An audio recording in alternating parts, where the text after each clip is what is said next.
Nous n'avons cédé à aucun lobby. D'ailleurs, il y a eu un vote massif. Moi, j'étais rapporteur sur cette partie du texte hier soir. Il y a eu un vote massif de l'ensemble des députés, à part un parlementaire.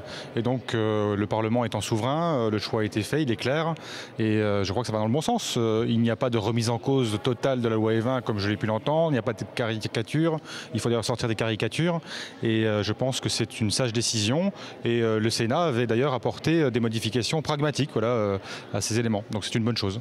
Alors voilà, on va être très pragmatique justement, on va être très clair. À qui il profite cet amendement? Il profite aux viticulteurs, à tous ceux, notamment dans votre région, qui vont pouvoir faire davantage de communication autour de leur vin, ou alors ça va surtout profiter au lobby de la pub?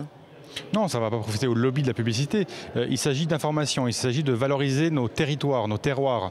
Et aujourd'hui, quand on valorise nos terroirs, quand on valorise des filières liées par exemple au tourisme, à l'œnotourisme, eh bien, on peut être en difficulté. Donc cette loi, elle vise simplement à peut-être mettre plus de transparence, à faire en sorte qu'il n'y ait pas de difficultés particulières et à clarifier la situation, tout simplement. Alors si dans notre pays, à chaque fois qu'on prend une position et qu'on modifie, on se confronte à des conservatismes, à un nouvel hygiénisme ou je ne sais quoi, je pense qu'il y aura quelques difficultés. Le Parlement a étudié le texte, le travail a été fait, le vote a été clair, il a été massif. Maintenant, voilà, le Parlement étant souverain, je pense qu'on peut avancer.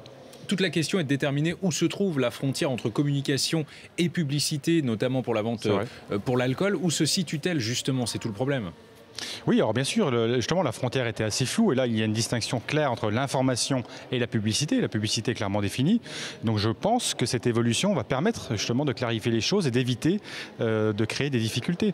Donc c'est très bien et ça va dans le bon sens. Et je vous le dis, c'est vraiment quelque chose de pragmatique. On n'est pas dans l'idéologie, on n'est pas dans des affrontements. Il faut sortir d'ailleurs de ces caricatures, je crois, entre d'un côté ceux qui diraient qu'on va remettre en cause les politiques de santé publique, ce qui n'est pas vrai, et les autres. Oui, mais de fait, on est dans cette opposition. C'est ce que pense la ministre de la Santé et elle est clairement contre cet amendement. Elle prépare d'ailleurs un contre-texte. Et si jamais on vous donne l'ordre, entre guillemets, de revenir en arrière, vous le ferez? Elle peut préparer tous les contre-textes qu'elle souhaite. Le Parlement a voté, il y a eu un vote massif. Donc je ne sais pas, je crois que le Parlement est souverain comme dans notre pays. Donc je pense que le Parlement a fait son travail. Il faut aussi que l'exécutif et le gouvernement écoutent justement le Parlement. Et un travail a été fait par tous les rapporteurs et il va dans le bon sens.